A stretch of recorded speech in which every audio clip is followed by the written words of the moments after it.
Caião, como o ensinamento bíblico sobre autoridades instituídas por Deus se aplica hoje em dia com tantos governantes roubando, fraudando e humilhando o povo?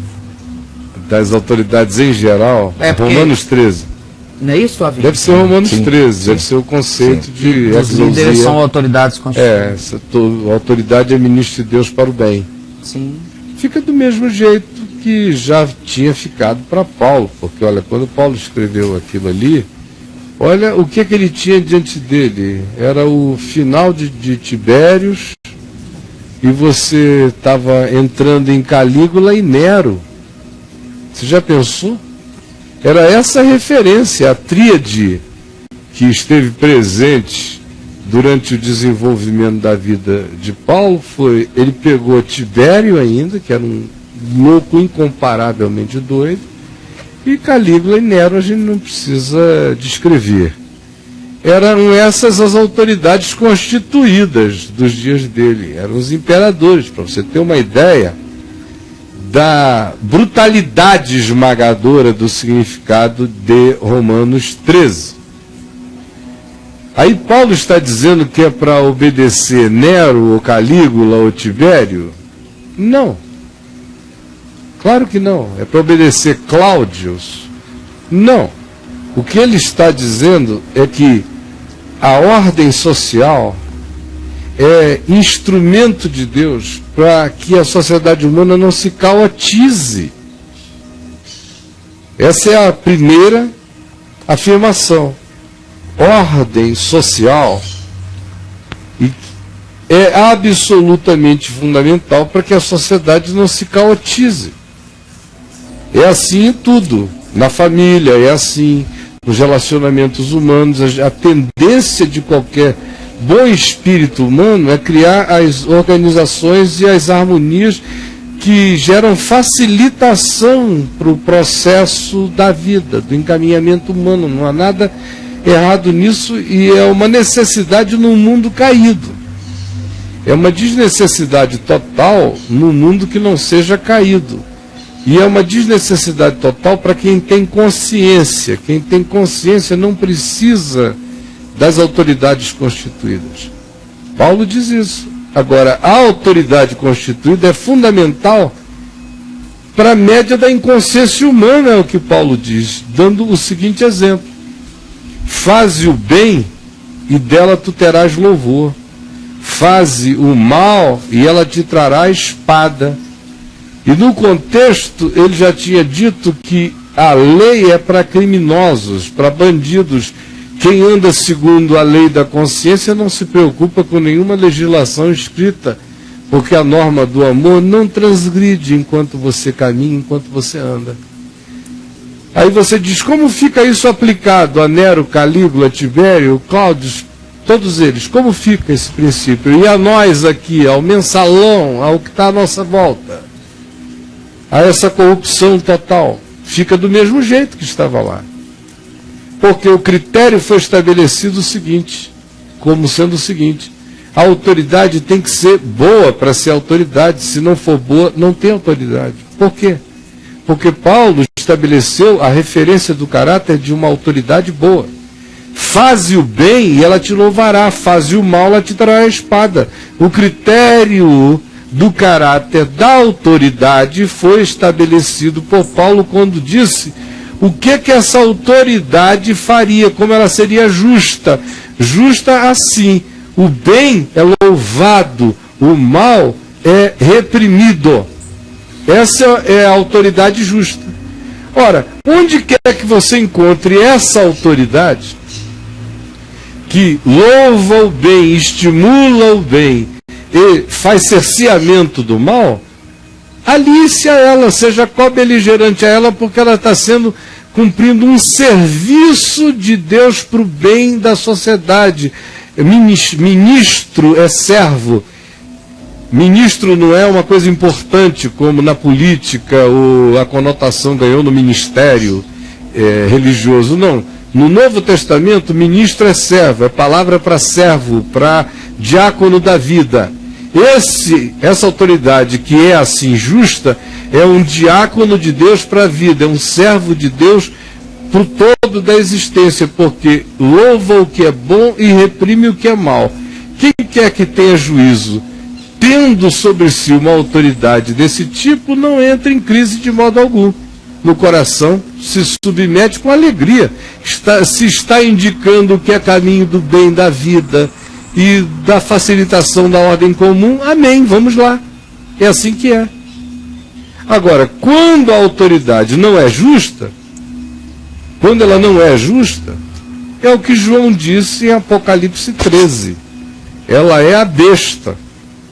É a descrição de autoridade, da autoridade supremamente injusta, perversa na terra, é a besta.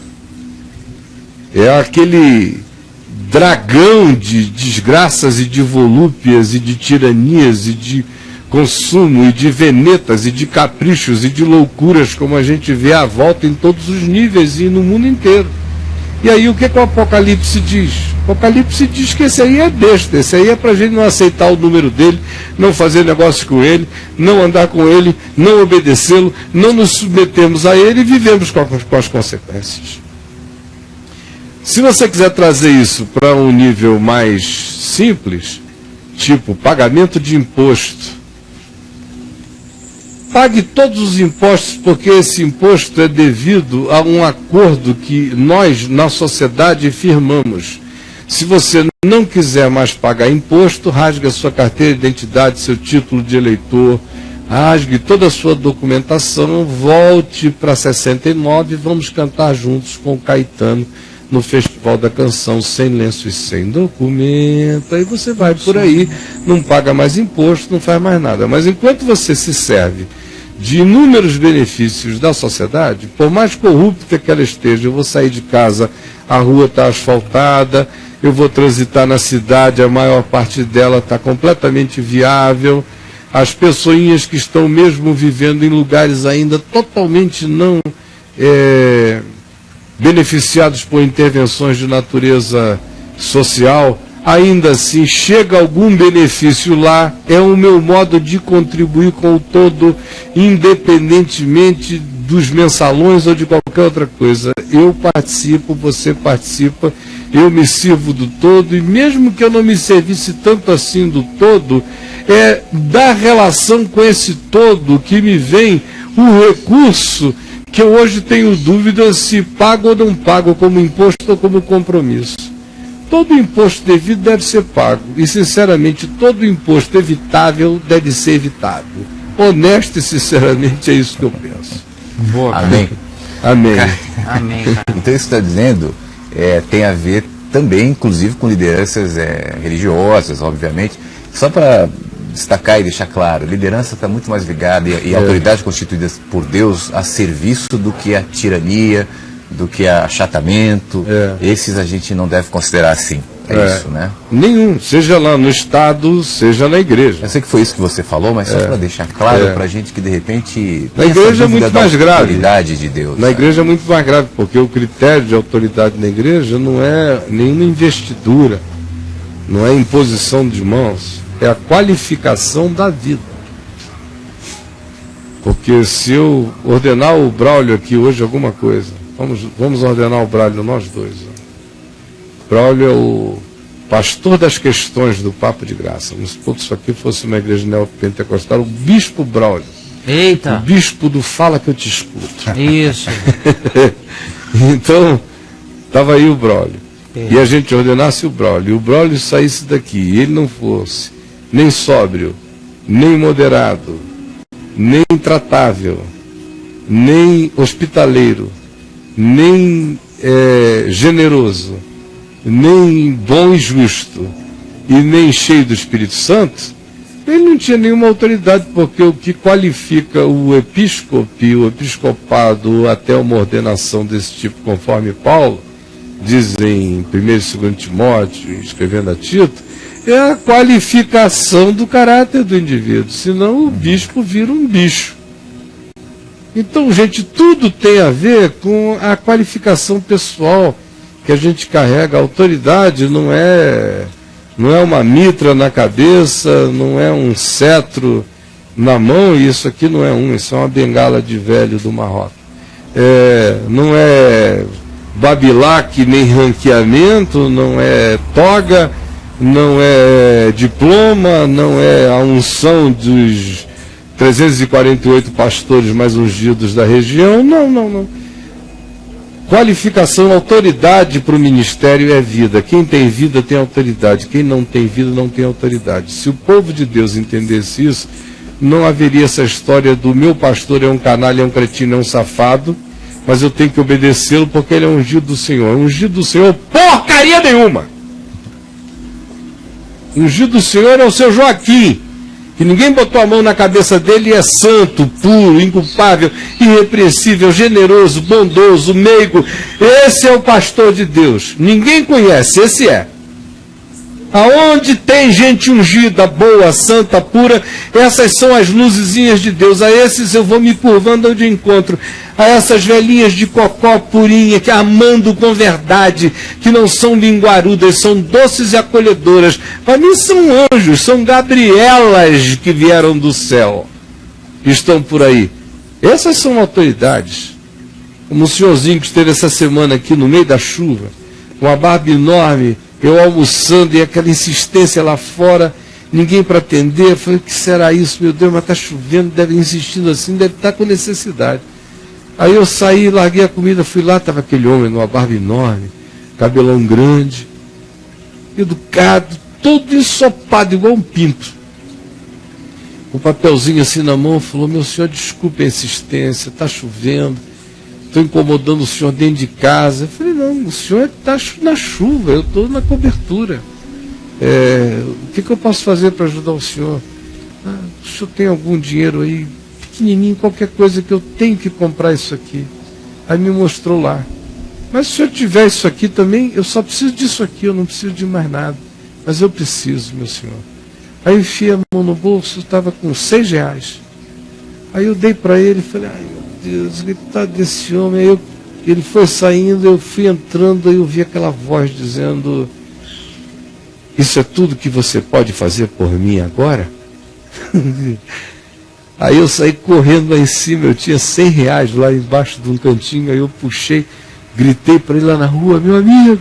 Aí lá ele voltou, aí eu falei, o que eu lhe dei não era tudo que eu podia fazer pelo senhor agora. Eu posso fazer um pouquinho mais.